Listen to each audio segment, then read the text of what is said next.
नमस्कार साथियों, स्वागत है आपका आज एक नई वीडियो में। तो आज का हमारा टॉपिक रहेगा कि हॉस्पिटल्स के अंदर इंटरव्यूज में क्या क्या सवाल किए जा सकते हैं। तो मेरे कुछ साथियों ने मेरे को बोला था कि एक हॉस्पिटल्स कॉर्पोरेट हॉस्पिटल्स के अंदर जब कोई भी नया एक फ्रेशर स्टूडेंट है या फिर कोई भी प्राइवेट हॉस्पिटल्स में जब जॉब सर्च करने जाता है तो इंटरव्यू में कुछ सवाल किए जाते हैं। तो थोड़ा सा आप अपने एक्सपीरियंस के अकॉर्डिंग थोड़ा सा बच्चों को गाइडेंस दे दीजिए। तो उसी को लेकर मैं एक नया वीडियो लेकर आया हूँ आपके सामने। तो आज हम डिस्कस करेंगे कि जो कॉर्पोरेट हॉस्पिटल है या प्राइवेट हॉस्पिटल है, प्राइवेट नर्सिंग होम्स हैं, क्लिनिक्स हैं, वहाँ पे अगर आप जाते हैं इंटरव्यू के लिए तो आपसे किन किन टॉपिक्स के ऊपर सवाल किए जा सकते हैं। तो मैं कोशिश करूंगा कि लगभग कुछ चीज़ों को कवर कर दूं, लेकिन ये नहीं है कि मैं जो सवाल बताऊंगा यही मतलब फिक्स है। आपको अपना स्किल्स को डेवलप करते रहना है, आपको अपने नॉलेज को बढ़ाते रहना है, आपको तैयारी करते रहना है। तो चलिए आज का टॉपिक शुरू करते हैं। तो देखिए, आप जब भी किसी भी हॉस्पिटल में इंटरव्यू देने के लिए जाते हो तो आप अपना रिज्यूम लेके जाते हो। तो अगर आप एज ए फ्रेशर हो, तो अगर आप फ्रेशर हो और आपको कुछ भी एक्सपीरियंस नहीं है, तो सबसे पहले आपसे टेक्निकल एवं क्लिनिकल क्वेश्चंस में देखिए क्या क्या पूछे जा सकते हैं। तो सबसे पहले हम कवर करते हैं, पहला टॉपिक हम लिख लेते हैं, टेक्निकल एवं क्लिनिकल क्वेश्चंस।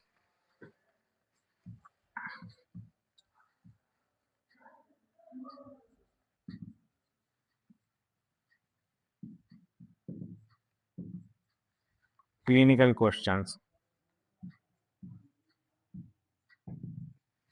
तो देखिए, अब कोई भी इंटरव्यूअर है, तो आप कॉर्पोरेट हॉस्पिटल में जाओगे या प्राइवेट हॉस्पिटल में जाओगे तो वहाँ इंटरव्यू लेने वाला देखिए जनरली आपको या तो नर्स एजुकेटर मिलेगा या डीएनएस, वहाँ के जो भी होंगे डीएनएस मिलेंगे, या फिर वहाँ की जो एनएस है, नर्सिंग सुपरिटेंडेंट है, वो इंटरव्यू लेने वाली होंगी, या कोई सीनियर नर्सिंग सुपरवाइजर भी आपका इंटरव्यू ले सकता है।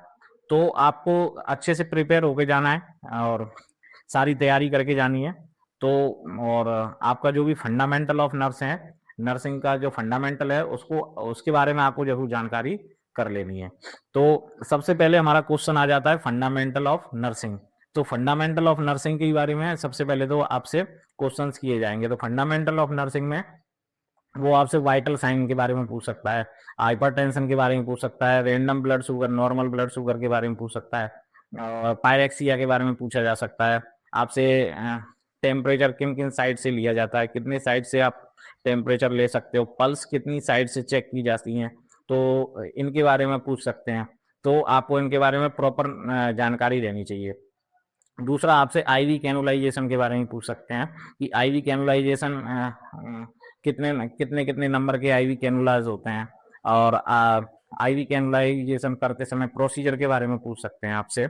आईवी कैलकुलेशन फॉर्मूला के बारे में आपसे पूछा जा सकता है कि आईवी कैनुलाइजेशन फॉर्मूला, जो भी हम आईवी कैलकुलेट करते हैं ड्रॉप फैक्टर के जरिए, तो हम किस तरह से पेशेंट को जो भी फ्लूइड है वो एडमिनिस्टर करने जा रहे हैं, तो किस रेट से हम पेशेंट को आईवी फ्लूइड देंगे, तो इस बारे में पूछा जा सकता है। नेक्स्ट आ जाता है हमारा scope of nursing. Scope of nursing के बारे में पूछा जा सकता है ना। तो इसमें हम कुछ कुछ पॉइंट्स लिख लेते हैं। तो आपसे सबसे पहले फंडामेंटल फंडामेंटल नर्सिंग के बारे में पूछा जा सकता है ना, जिसमें आप वाइटल साइन, पायरेक्सिया, टेम्परेचर और fever, hypertension, RBS, hypokalemia, hyperkalemia, hypoglycemia, इन सब के बारे में पूछा जा सकता है। दूसरा हमारा आ जाता है scope of nursing. Scope of nursing, तो आपसे दूसरा स्कोप ऑफ नर्सिंग के बारे में पूछा जा सकता है, या फिर definition of nursing. Definition of nursing, definition of nursing. देखिए, आपसे स्कोप ऑफ नर्सिंग के बारे में पूछा जा सकता है, जैसे कि हमारा साइकेट्री होती है, पीडियाट्रिक नर्सिंग होती है, हमारी एडल्ट हेल्थ नर्सिंग होती है, हमारी ऑन्कोलॉजी होती है। तो हमारी जो नर्सिंग में क्या क्या स्कोप्स हैं इनके बारे में पूछ सकते हैं। दूसरा, आपसे डेफिनेशन पूछ सकते हैं, क्योंकि अगर आप फ्रेशर हैं तो आपसे नर्सिंग क्या है, नर्सिंग प्रोफेशन क्या है, इस बारे में आपसे जरूर पूछ सकते हैं वो। तो आपको नर्सिंग प्रोफेशन के बारे में पता होना चाहिए, और आपको जवाब इस तरह देना है एकदम सटीक और एकदम सेटिस्फैक्टरी वाला, आपको हमेशा आंसर देना है, जिससे कि उनको लगे कि इन्होंने जो नर्सिंग प्रोफेशन ज्वाइन किया है वो सोच समझ के किया है और ये एक सेवा भाव के जरिए से किया है। तो आपको थोड़ा सा इसके बारे में थोड़ा सा पढ़ के अच्छे से जाना है और एकदम सही जवाब देना है। नेक्स्ट आ जाता है हमारा मेथड ऑफ इंजेक्शंस। तो मेथड ऑफ इंजेक्शंस के बारे में पूछ सकते हैं। मेथड ऑफ इंजेक्शंस, अब इंजेक्शन किस किस तरीके से दिया जा सकते हैं, जैसे आईवी हुआ, आईवीएम हुआ, है ना, इंट्राडर्मल हुआ, सबक्यूटेनियस हुआ। तो इंजेक्शन जो है वो किन किन मेथड से दिया जा सकता है, इंट्रावेनस दिया जाता है, इंट्रामस्कुलर दिया जाता है, इंट्राडर्मल दिया जाता है, सबक्यूटेनियस रूट से दिया जाता है। तो हमें रूट ऑफ इंजेक्शंस के बारे में पता होना चाहिए। नेक्स्ट हमारा आ जाता है नर्सिंग केयर प्लान के बारे में, वो जरूर क्वेश्चन कर सकते हैं आपसे। Nursing care plan, nursing care plan. तो देखिए नर्सिंग केयर प्लान के बारे में पूछ सकते हैं कि आप एक पेशेंट को ट्रीट करने जा रहे हैं, तो आप पेशेंट को ट्रीट करने से पहले क्या नर्सिंग केयर प्लान बनाओगे। आप असेसमेंट करोगे, इवेल्युएशन करोगे, इंटरवेंशन करोगे, इम्प्लीमेंटेशन करोगे। तो ये सारे जो पॉइंट्स होते हैं उनको किस तरह से आप पेशेंट की केयर में एडजस्ट करोगे, और एक पेशेंट का नर्सिंग केयर प्लान किस तरीके से बनाया जाता है, तो उसके बारे में आपसे थोड़ा सा वो पूछेंगे। तो आपको नर्सिंग केयर प्लान के बारे में पूरा जानकारी होना चाहिए। नेक्स्ट आ जाता है एक वेरी इंपॉर्टेंट क्वेश्चन पूछ लेते हैं, जो कि टेक्निकल एवं नॉन टेक्निकल स्टाफ दोनों से पूछा जाता है, और दोनों को अच्छे से आना चाहिए और दोनों ट्रेंड होने चाहिए, जिसको अपन बोलते हैं बीएलएस या फिर सीपीआर। तो बीएलएस में से बहुत बार क्वेश्चन पूछा जाता है, बीएलएस या फिर सीपीआर ये क्या होता है। तो बीएलएस देखिए बेसिक लाइफ सपोर्ट बोलते हैं, और इसको कार्डियक पुल्मोनरी रिसक्सिटेशन बोला जाता है। तो इसमें से बहुत बार क्वेश्चन किया जाता है, और इसमें से जरूर जरूर क्वेश्चन किया जाता है, क्योंकि ये एक लाइफ थ्रेटनिंग कंडीशन होती है, जिसमें कि कार्डियक अरेस्ट जब पेशेंट को होता है तो एक लाइफ थ्रेटनिंग कंडीशन होती है। तो इस पेशेंट को रिवाइव करने के लिए अपन सीपीआर करते हैं पेशेंट को।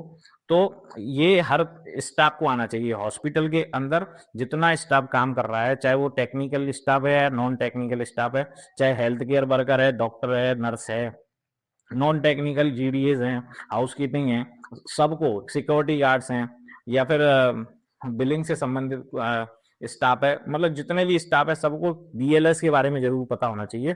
और कॉर्पोरेट हॉस्पिटल अपने स्टाफ को टाइम टाइम पे बीएलएस की ट्रेनिंग्स भी दिलवाते रहते हैं। तो सीपीआर के बारे में आपको अच्छे से पता होना चाहिए, इसमें से एक क्वेश्चन जरूर पूछ लेगा। नेक्स्ट हमारा आ जाता है इमरजेंसी ड्रग एवं प्रोसीजर्स के बारे में जरूर पूछेंगे, है ना। तो इमरजेंसी ड्रग आपको ज्यादा से ज्यादा याद करनी है, ज्यादा से ज्यादा आपको आनी चाहिए। Emergency drugs and uses. तो इमरजेंसी ड्रग कौन कौन से होते हैं, इनके कौन कौन से यूजेज होते हैं, कब इमरजेंसी ड्रग का यूज किया जाता है, ये सब के बारे में आपको पता होना चाहिए। और ज्यादा से ज्यादा आप कोशिश करिए कि इमरजेंसी ड्रग को याद करिए, है ना। तो जितना ज्यादा इमरजेंसी ड्रग याद होंगे तो आपकी एक्सपीरियंस को, आपकी स्किल्स को ये चीज शो करेगी। नेक्स्ट आ जाता है हमारा आईसीयू से संबंधित क्वेश्चन अगर पूछ लेते हैं कि आईसीयू क्या होता है, तो आपको ये भी पता होना चाहिए आईसीयू क्या होता है ना। व्हाट इज आईसीयू एवं प्रोसीजर्स। आईसीयू एवं प्रोसीजर्स के बारे में पता होना चाहिए आपको कि इंटेंसिव केयर यूनिट है, उसके अंदर क्या क्या प्रोसीजर किए जा सकते हैं, जैसे कि आईवी कैनुलाइजेशन हुआ, राइस ट्यूब इंसर्शन हुआ, फॉलिस कैथेटराइजेशन हुआ, सेंट्रल वेनस मॉनिटरिंग हुआ, सीवीपी मॉनिटरिंग हुआ, आर्टीरियल लाइन मॉनिटरिंग हुआ, और इंटूबेशन हुआ, एंडोट्रेकियल इंटूबेशन, ट्रैकेस्टमी हुआ ना। तो ये सारे प्रोसीजर आपको पता होना चाहिए। और एक मशीन यूज की जाती है जिसको अपन मैकेनिकल वेंटिलेटर बोलते हैं, तो मैकेनिकल वेंटिलेटर के बारे में आपको सारी जानकारी पता होना चाहिए। नेक्स्ट हमारा आ जाता है कि अगर कार्डियक अरेस्ट होता है, तो कार्डियक अरेस्ट होने की कंडीशन में आप पेशेंट को क्या मैनेजमेंट करोगे, और उसको रिवाइव करवाने के लिए आप क्या करोगे। तो आपको इसके बारे में जानकारी होनी चाहिए। कार्डियक अरेस्ट के बारे में पता होना चाहिए।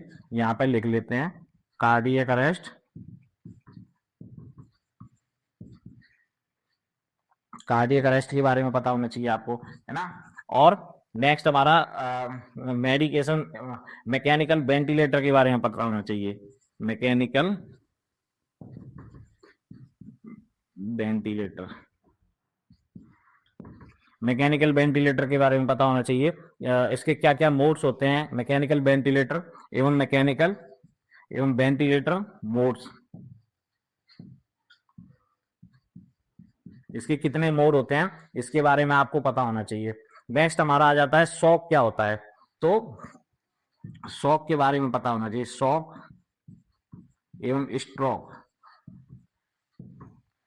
तो कार्डियक अरेस्ट के बारे में आपको पता होना चाहिए। शॉक, आप मेडिकल सर्जिकल नर्सिंग जो एडल्ट हेल्थ नर्सिंग फर्स्ट है उसमें आप यूनिट में पढ़ते हो, एक यूनिट है उसमें आप शॉक के बारे में पूरा बताया गया है। स्ट्रोक है आपका न्यूरोलॉजिकल डिसऑर्डर में आप पढ़ते हो, तो ये आपको अब पता होना चाहिए, क्योंकि आप अभी फ्रेशर हो तो आपको थ्योरेटिकल नॉलेज पूरा होना चाहिए।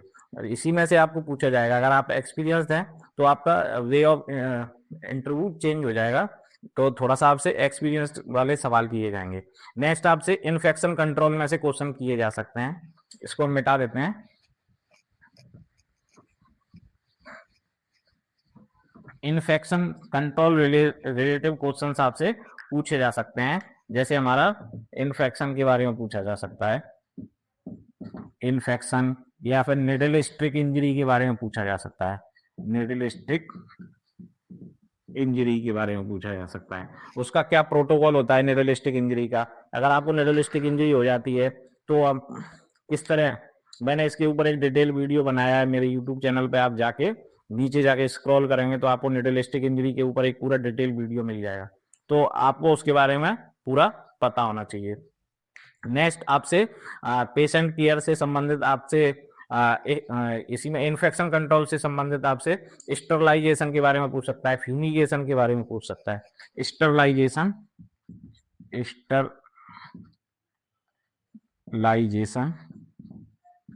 एंड फ्यूमिगेशन, तो किसी भी डिपार्टमेंट को फ्यूमिगेट किया जाता है या फिर जो आर्टिकल्स हैं उनको स्टराइल किया जाता है, तो वो सारे CSSD डिपार्टमेंट से संबंधित रहता है। जो भी अपना स्टरलाइजेशन प्रोसीजर है वो सारे अपन अपने CSSD डिपार्टमेंट में किए जाते हैं। तो फ्यूमिगेशन एवं स्टरलाइजेशन के बारे में आपको पता होना चाहिए। नेक्स्ट सबसे इम्पोर्टेंट क्वेश्चन आता है जो कि जनरली इंटरव्यूअर आपसे जरूर पूछेंगे, तो जैसे कि हैंड हाइजीन से संबंधित आपसे सवाल जरूर पूछा जाएगा। हैंड हाइजीन, तो हैंड हाइजीन में आपको दो चीजें पता होना चाहिए, step of hand hygiene, steps of hand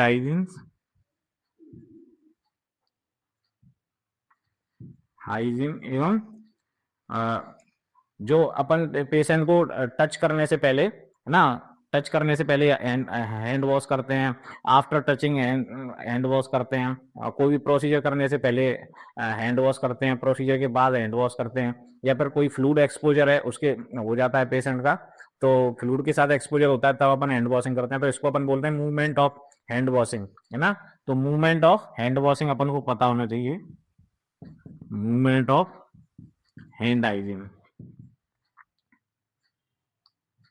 hand hygiene. तो आपको स्टेप ऑफ हैंड हाइजीन पता होना चाहिए कि सर्जिकल हैंड हाइजीन कितने मिनट में किया जाता है, क्या क्या स्टेप होते हैं, मेडिकल हैंड हाइजीन कितने मिनट में किया जाता है, क्या क्या स्टेप होते हैं, और मूवमेंट ऑफ हैंड हाइजीन हमको कब कब हमको हैंड हाइजीन करना है ये हमको पता होना चाहिए। नेक्स्ट हमारा आ जाता है मोस्ट इंपोर्टेंट क्वेश्चन है जो कि ड्रग एडमिनिस्ट्रेशन से रिलेटेड रहता है, 10 rights of drug administration, 10 rights of drug administration.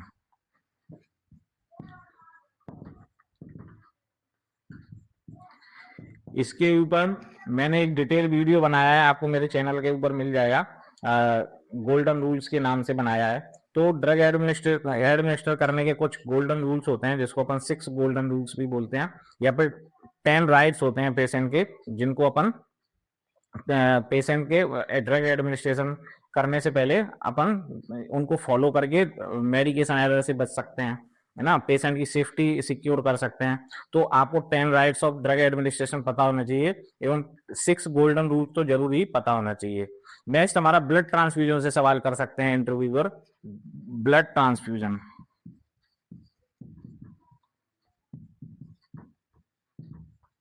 तो ब्लड ट्रांसफ्यूजन से जरूर क्वेश्चन किया जाएगा। अगर ब्लड ट्रांसफ्यूजन करते समय आप क्या क्या सावधानियां रख रहे हो, क्या क्या आपकी रिस्पॉन्सिबिलिटी है। अगर ब्लड ट्रांसफ्यूजन के दौरान आपको कोई साइड इफेक्ट देखने को मिल रहा है पेशेंट में, तो आप उस समय क्या क्या करोगे। और ब्लड ट्रांसफ्यूजन में ब्लड के क्या क्या कंपोनेंट्स होते हैं, एफएफपी होता है, पीआरबीसी होता है ना, या प्लेटलेट्स होता है।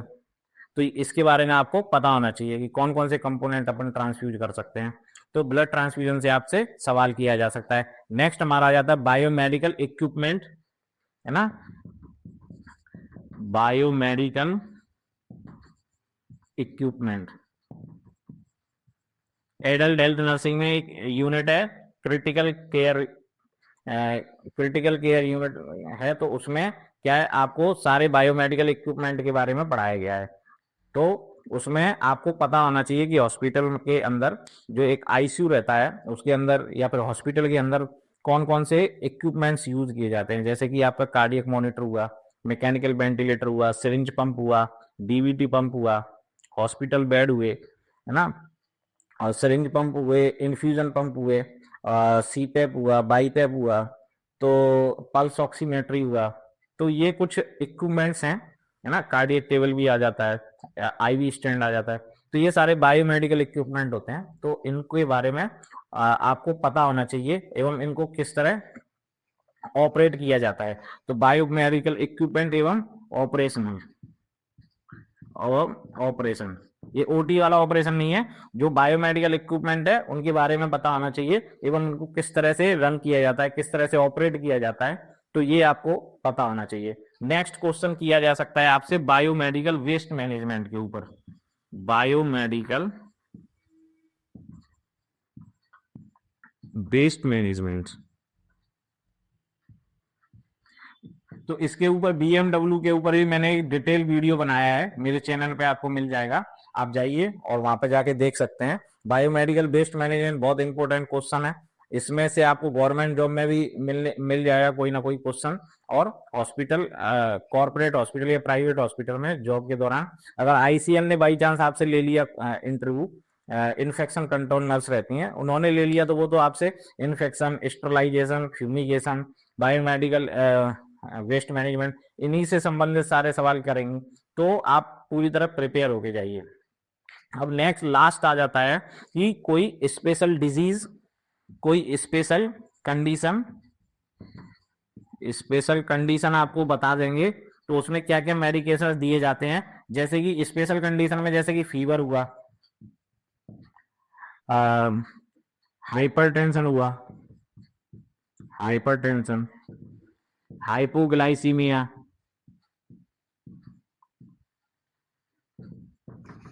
हाइपोग्लाइसीमिया हुआ, है ना, जैसे कि फीवर, पायरेक्सिया, हाइपरटेंशन, हाइपोग्लाइसीमिया, इस तरह की कोई कंडीशन बता देंगे तो उसमें आपको कौन सी मेडिसिन देनी है।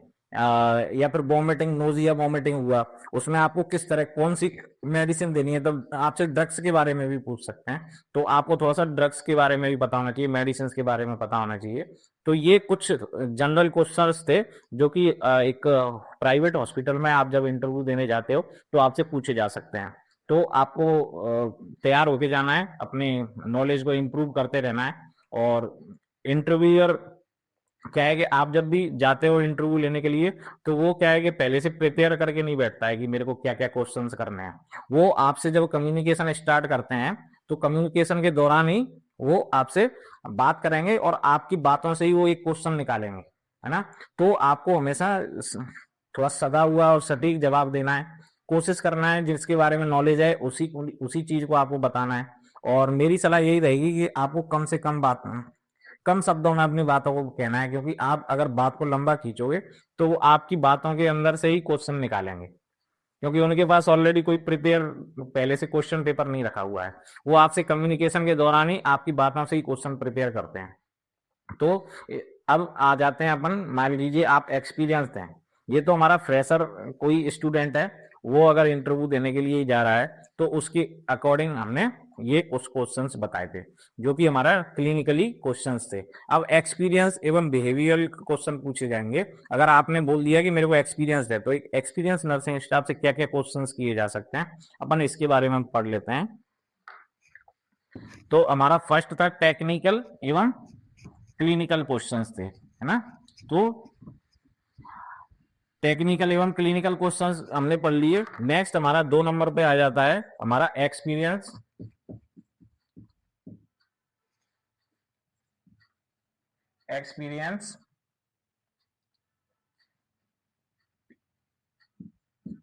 And behavioural question.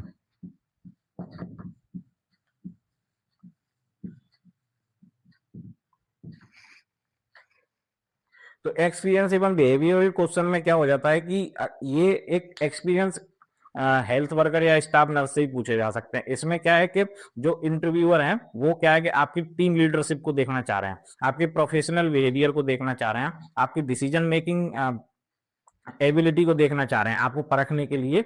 तो क्योंकि आपने बताया है कि मेरे को 4 साल का, 5 साल का, 2 साल का एक्सपीरियंस है, तो अगर आपने 5 साल से ज्यादा एक्सपीरियंस बताया है तो वो चाहेंगे कि आपको एज अ टीम लीडर लें, है ना। तो अगर आप 2 साल का एक्सपीरियंस है या 1 साल भी आपने किसी हॉस्पिटल में काम किया है तो आप एक प्रोफेशनल नर्स हैं, तो आपका प्रोफेशनल बिहेवियर कैसा है या फिर सॉरी, तो आपका आप हॉस्पिटल में काम कर रहे हैं तो किसी क्रिटिकल पेशेंट को अटेंड कर रहे हैं तो आप उस समय डिसीजन मेकिंग किस तरह है, आपकी डिसीजन मेकिंग एबिलिटी किस तरह की है, तो इस चीज को परखने के लिए इसमें क्वेश्चंस किए जाएंगे।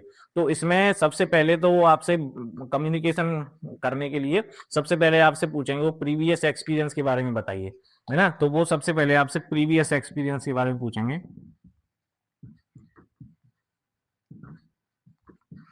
तो प्रीवियस एक्सपीरियंस के बारे में आपको थोड़ा सदा हुआ जवाब देना है। वो आपसे पूछेंगे कि आपने कहाँ कहाँ किस किस डिपार्टमेंट में काम किया है, किस किस हॉस्पिटल में काम किया है। अब आप उनको डिपार्टमेंट जैसे ही बताओगे कि मैंने मेडिकल आईसीयू में काम किया है, न्यूरो आईसीयू में काम किया है, मैंने ओटी में काम किया है, तो वहां से क्वेश्चंस क्रिएट होंगे।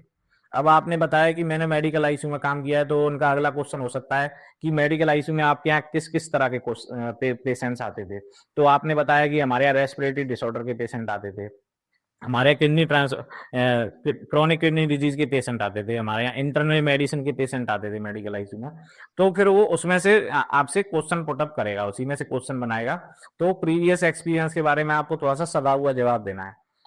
तो उसके बाद फिर अगले क्वेश्चन की तरफ जाएंगे तो वो फिर अगला क्वेश्चन करेंगे why you choose nursing profession, आपने नर्सिंग प्रोफेशन क्यों चूज किया, है ना। तो नर्सिंग प्रोफेशन के बारे में पूछ लेंगे वो, नर्सिंग प्रोफेशन। तो इसमें आपको थोड़ा सा सटीक और सदा हुआ जवाब देना है। इसमें आपको बताना है, थोड़ा सा उसको थोड़ा सेटिस्फाई करना है। तो नर्सिंग प्रोफेशन के बारे में आपको पढ़ लेना है ना। तो उसको थोड़ा सा अच्छे से बता देना है कि हमने नर्सिंग प्रोफेशन में क्यों आए थे, हम सेवा भाव करने के लिए आए थे, है ना। तो जिससे कि वो थोड़ा सा सेटिस्फाई हो जाए। नेक्स्ट आप वो आपसे पूछे कि आप कॉर्पोरेट हॉस्पिटल में काम क्यों करना चाहते हैं, कॉर्पोरेट हॉस्पिटल में क्यों करना चाहते हैं, हम गवर्नमेंट में क्यों नहीं गए, है ना। तो कॉर्पोरेट हॉस्पिटल क्यों चूज किया आपने। और दूसरा क्वेश्चन वाई अस, मतलब आप हमें क्यों ज्वाइन करना चाहते हैं, आप हमारे हॉस्पिटल को ही क्यों ज्वाइन करना चाहते हैं। तो वो अपने हॉस्पिटल के बारे में पूछेंगे, आपने हमारे हॉस्पिटल के बारे में पहले कहीं सुना था, या आप हमारे हॉस्पिटल में किसके जरिए आए हैं, किसका रेफरेंस से आए हैं, या फिर हमारे हॉस्पिटल के बारे में आपने पहले सुना था तो क्या क्या बातें सुनी थी। तो इस बारे में तो इस चीज को थोड़ा सा वो पूछते हैं इसलिए कि वो जानना चाहते हैं कि आपका जो प्रोफेशनल बिहेवियर है या फिर जो बातचीत करने का तरीका है, कम्युनिकेशन स्किल है, वो किस तरीके का है ना। तो आपको से इस बारे में पूछा जा सकता है। फिर आपसे अगला क्वेश्चन की तरफ जाएंगे कि अगर मान लीजिए कोई पेशेंट है तो उस पेशेंट वो पेशेंट वॉयलेंट हो रहा है, एकदम से गुस्सा कर रहा है, या फिर पेशेंट का अटेंडेंट अगर गुस्सा कर रहे हैं, तो इस तरह की कंडीशन को आप किस तरह से मैनेज करोगे, है ना। As a senior staff nurse हो, मान लीजिए आप टीम लीडर हो, तो आईसीयू के अंदर कोई पेशेंट वायलेंट हो गया या पेशेंट की फैमिली वायलेंट हो गई, तो उस तरह की सिचुएशन को आप किस तरह हैंडल करोगे। तो इसमें डिसीजन मेकिंग को वो आपकी को देखना चाहेगा। नेक्स्ट क्वेश्चन वो आपसे पूछेगा कि आपने जो अपना लास्ट जॉब है वो क्यों छोड़ा था ना। तो लास्ट जॉब छोड़ने का कारण क्या था, वहां पे क्या क्या आपकी जिम्मेदारियां क्या क्या थी, क्या क्या आपकी रिस्पॉन्सिबिलिटीज थी, तो इसके बारे में वो आपसे क्वेश्चन कर सकते हैं। नेक्स्ट हमारा क्वेश्चन है वो आपके डिसीजन मेकिंग को एवं लीडरशिप को देखने के लिए वो आपसे एक क्वेश्चन ये भी कर सकते हैं कि मान लीजिए आपका किसी डॉक्टर के साथ में किसी डिसीजन को लेके मतलब सहमति नहीं हो रही है ना, डिसएग्रीमेंट है, तो उस कंडीशन में आप उस डॉक्टर से किस तरह से उसको मैनेज करोगे, उस कंडीशन को डॉक्टर को किस तरह समझाओगे, है ना। आपका कम्युनिकेशन के दौरान आपको इस तरह से समझाना है कि डॉक्टर को गुस्सा भी ना आए, क्योंकि डॉक्टर आपसे सीनियर है, वो आपकी कंप्लेंट भी कर सकते हैं। जस्ट उनको बस इतना ही कहना है कि इसने मेरे साथ मिसबिहेव किया है। तो उस तरह की कंडीशन को आपको किस तरह सिचुएशन को आप किस तरह हैंडल करोगे, तो इसके बारे में आपसे पूछा जा सकता है। नेक्स्ट आपसे पूछा जा सकता है पेशेंट केयर एवं रिस्पॉन्सिबिलिटीज के बारे में, कि पेशेंट की क्या क्या रिस्पॉन्सिबिलिटीज होती हैं, पेशेंट को केयर देते समय आप किन किन बातों का ध्यान रखते हैं, एवं कोई ऐसी सिचुएशन आ गई तो जिसमें पेशेंट को केयर देना है या फिर उसकी रिस्पॉन्सिबिलिटी के बारे में, तो आप प्रायोरिटी किसको पहले दोगे, है ना। तो प्रायोरिटीज के बारे में पूछा जा सकता है कि आपकी प्रायोरिटीज क्या रहेंगी। नेक्स्ट आपसे मान लीजिए आप एक टीम लीड को लीड कर रहे हैं, आप टीम लीडर हैं, तो उस समय आप अपनी टीम की किस तरह से मदद कर सकते हैं। आप अपनी टीम को लीड करते समय आप किन किन बातों का ध्यान रखेंगे, आप अपनी टीम को एकजुट रखने के लिए क्या क्या कर सकते हैं, तो इसके बारे में आपसे क्वेश्चन किया जा सकता है। क्योंकि आप एक एक्सपीरियंस स्टाफ हो, आप एक एक्सपीरियंस इंटरव्यू देने जा रहे हो, तो आपसे हो सकता है वो थियोरेटिकल क्वेश्चंस कम करे और इस तरह के बिहेवियरल क्वेश्चन ज्यादा करे, है ना। नेक्स्ट हमारा आ जाएगा कि अगर मान लीजिए आपकी सबसे बड़ी कमजोरी क्या है और आप अपनी ताकत कैसे मानते हैं, इस तरह का क्वेश्चन कर सकते हैं। तो आपको इसमें थोड़ा सा संभल के जवाब देने की जरूरत है। आप अपने कमजोरी में बता सकते हो कि मेरी फैमिली मेरी कमजोरी है ना। तो आपको इस तरह से जवाब देना है कि सामने वाला भी आपको ठीक ही समझे, मतलब आप गलत वे में ना रहे।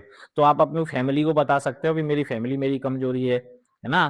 तो जैसे कि मैं आउट ऑफ सिटी रह रहा हूँ, मैं अपनी फैमिली से दूर रह रहा हूँ, तो जब भी छुट्टियां होती हैं तो मैं अपने बच्चों से, अपने फैमिली से, अपने मदर फादर से मिलने के लिए जाता हूँ, तो मैं उनसे दूर नहीं रह सकता हूँ, तो यही एक मेरी कमजोरी है।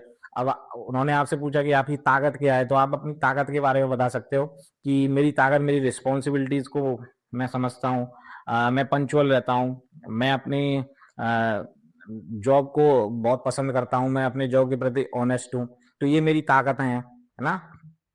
तो इस तरह से आप उनको जवाब दीजिए जिससे कि सामने वाले को थोड़ा सा सेटिस्फेक्शन हो जाए कि आप वाकई में नर्सिंग प्रोफेशन में हैं, तो आप एक प्रोफेशनली जवाब दे रहे हो। अब लास्ट आपसे क्वेश्चन कर सकते हैं वो कि आप अपने अपने आप को अगले 5 साल में कहाँ देखते हो, है ना। तो इसका थोड़ा सा आपको संभल के जवाब देना है। तो ये क्या है, थोड़ा से बिहेवियर क्वेश्चन होते हैं जो आपसे पूछे जा सकते हैं। नेक्स्ट हमारा आ जाता है कुछ जनरल क्वेश्चंस आ जाते हैं, है ना। जनरल क्वेश्चन,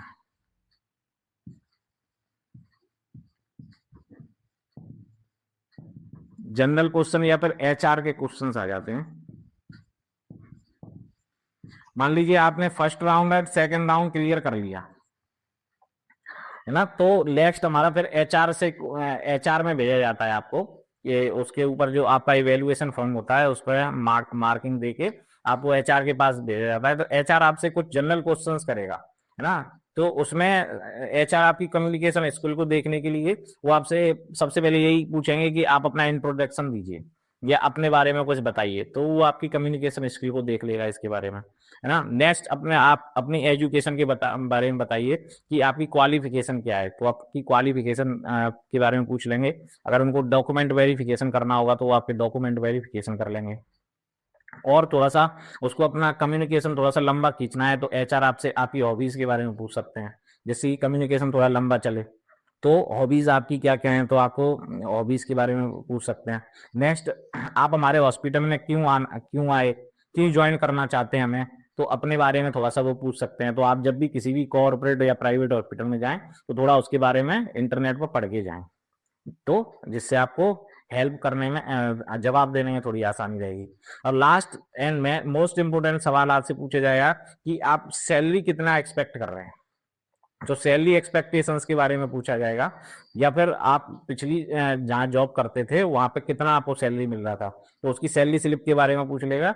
और यहाँ पे आप कितना एक्सपेक्ट कर रहे हैं, कितना आपको सैलरी आप चाहिए, तो इसके बारे में आपसे पूछ सकते हैं।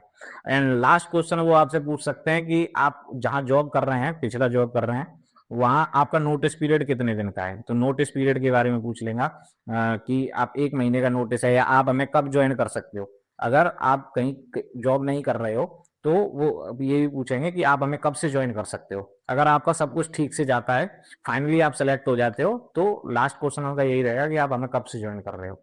तो ये थे कुछ जनरल क्वेश्चंस थे, कुछ टेक्निकल क्वेश्चन थे, क्लिनिकल क्वेश्चन थे, कुछ एक्सपीरियंस स्टाफ्स के लिए बिहेवियरल क्वेश्चन थे। तो इन सब को लेकर ही एक इंटरव्यूअर आपसे क्वेश्चंस करता है।